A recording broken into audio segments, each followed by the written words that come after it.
Bonjour et bienvenue chez Woodlanders. Aujourd'hui on se retrouve dans mon penthouse au milieu des bois pour une vidéo un peu spéciale.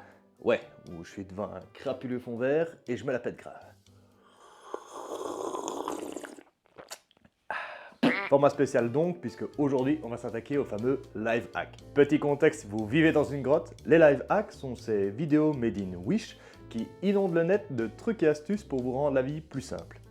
Et non content de s'attaquer au sujet du quotidien, il s'attaque également au domaine de la survie et du bushcraft avec des vidéos sous le doux nom de Survival Hack. Oh, de quoi me faire hérisser les poils jusque dans l'arrêt. Non, n'imaginez pas ça. Bien soit, aujourd'hui on va démêler le vrai du n'importe quoi et vous allez voir, il y en a pas mal.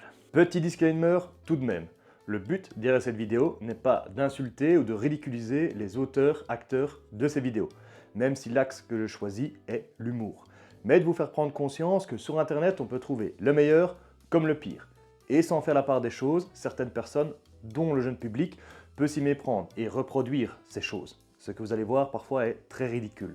Je vous donne ma vision totalement subjective, vous n'allez pas forcément être d'accord avec moi, et je me base sur mon expérience d'instructeur survie breveté pour vous aiguiller mes petits canards. Donc on va passer au vif du sujet, et on va y aller.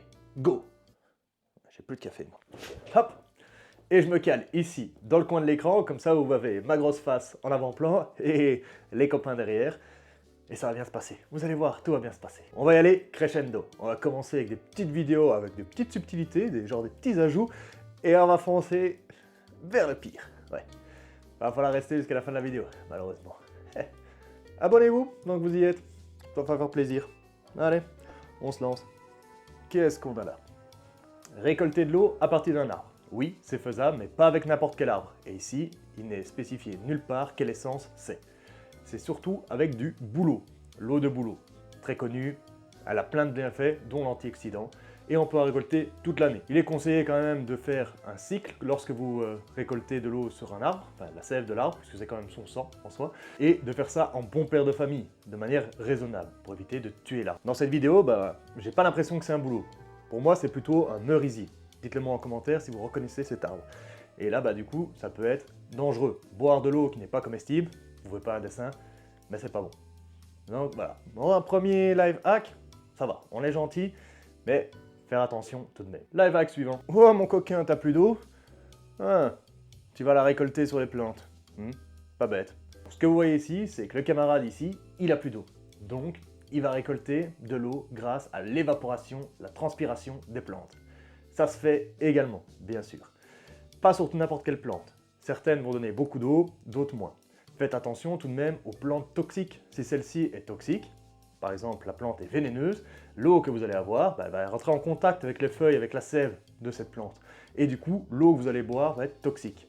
Toujours la traiter, bien sûr, évidemment. Et vous n'allez pas avoir des quantités comme le garçon ici, hein, parce qu'on a l'impression qu'il aurait vidé une autre bouteille dans le sac. Ouais, j'ai bien l'impression aussi. C'est une technique qui fonctionne. Il faut laisser quelques heures. Plus vous allez laisser, plus ça va marcher. Et le contenant, le plastique autour doit être vraiment hermétique. Sinon, l'évaporation, elle sort du sac et vous n'avez pas cet effet de condensation dans votre sac plastique. C'est logique, mais bon, encore une fois, on y va vite. On prouve que ça fonctionne, plus ou moins, avec des petites subtilités de montage. Et on a ce genre de résultat. C'est pas beau ça? Allez, suivons. Ici, notre peintre syndiqué nous fait un joli entonnoir de fortune avec des bandanas de couleurs différentes. Et va rajouter du sable, des herbes, oui pourquoi pas, des herbes, et différentes choses qui vont censées filtrer votre eau et la rendre buvable par la suite. Non monsieur. Alors oui, il faut deux processus pour rendre votre eau potable. Il y a déjà une préfiltration, et ensuite une filtration bien dure, bien balèze, ou une purification. Et ici, ce que vous allez faire, c'est juste rajouter de la merde dans votre flotte. Ouais, pour le dire crûment.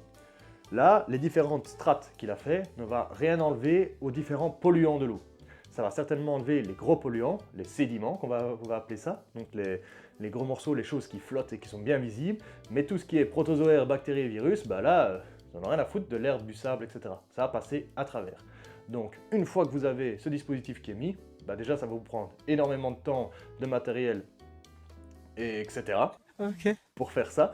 Et ensuite, votre eau va pas être forcément plus propre à la fin, vous ne pourrez pas la boire. Alors tout simplement, vous prenez un de vos super bandanas super fashion, vous faites passer l'eau dedans pour enlever les grosses crasses et après il faut le faire bouillir. C'est le plus simple, en tout cas en situation de survie. On la fait bouillir et là normalement elle est bien. Avec des grosses bulles lorsque vous faites cuire les pâtes par exemple, et là vous êtes sûr que tout ce qui est micro-organismes, les bactéries et certains virus sont morts. Maintenant tout ce qui est produits chimiques etc. resteront dedans. Mais bon, ça c'est le sujet d'une complète vidéo, ça peut-être plus tard. Si vous insistez en commentaire, n'hésitez pas. Ah, je suis votre homme, hein. Moi j'aime bien qu'on me titille un petit peu, qu'on m'envoie des fais-nous une vidéo solo, etc. Ouais, je m'en bats.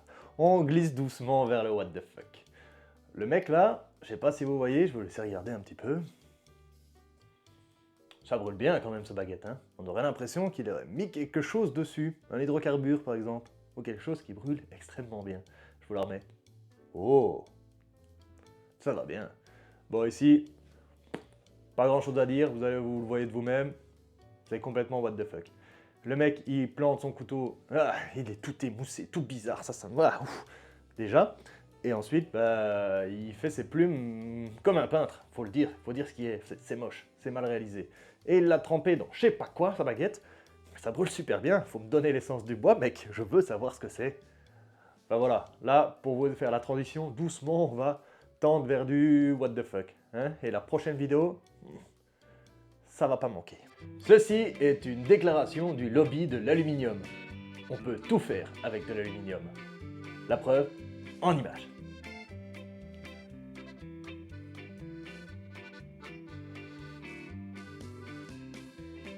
Ouais, je me casse pas.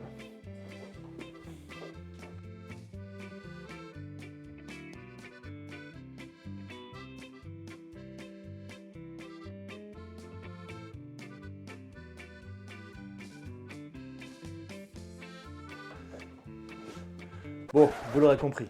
Là, on est sur du grand n'importe quoi. La femme, elle va prendre des rouleaux d'aluminium, des kilos et des kilos de rouleaux d'aluminium pour faire n'importe quoi dans les bois. Ça ne marchera pas. De 1, ça ne marchera pas. Faire un hamac avec de l'aluminium, c'est complètement impossible. Ouais, faudrait appeler Mythbuster limite pour qu'ils essayent, mais avec du tape limite, mais c'est complètement n'importe quoi. Déjà, c'est catastrophique niveau écologique, économiquement parlant, rien ne va. Et en plus, je soupçonne que quelques trucs soient complètement faux. Genre, là, il y a des cordes, là, il y a un truc dedans, hein. Je suis persuadé qu'il y a une spatule dedans, et là, putain, ça sert à quoi de foutre ça autour de ces godasses? Dites-moi à quoi ça sert? Rien.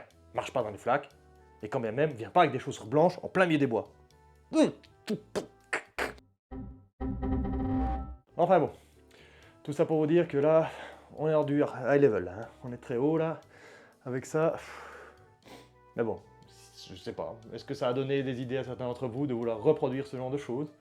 Se faire une yourte en aluminium, un hamac super confortable en aluminium, des protèges chaussures. À la limite, la chose intéressante là derrière, celle où je peux dire oui amen, c'est le bol en aluminium. Faut pas une grande quantité et on peut certainement faire bouillir des choses.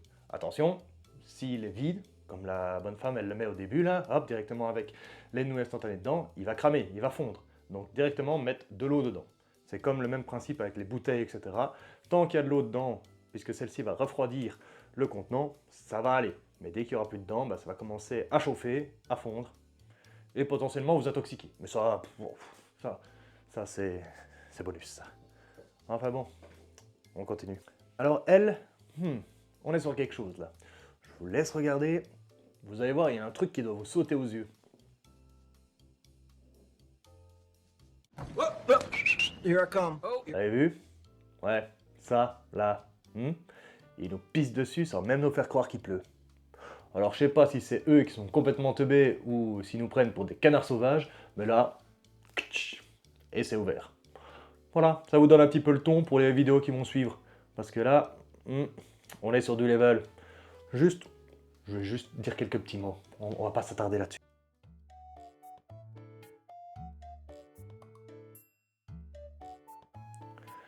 Alors là, on part d'une bonne idée. Un petit piège à poisson, voilà, avec une petite entrée. Mais oh! Comment il s'est retrouvé là, cet énorme poisson, alors qu'il y avait un tout petit trou? Ça ne... Oh! Ça ne rentre pas. Si? Apparemment si. C'est normal. Tu es seul, isolé dans les bois, mais tu n'as rien pour te défendre, à part un méga élastique et tes pompes. Tu peux te créer une arme mortelle, efficace à une distance super impressionnante de 5 mètres. La chaussure va arriver directement dans la figure de ton ennemi, après beaucoup d'heures et d'heures. À la fin, il va mourir d'ennui, le paye. C'est toi qui vas te la prendre, le retour de flamme dans la tronche. Ouais.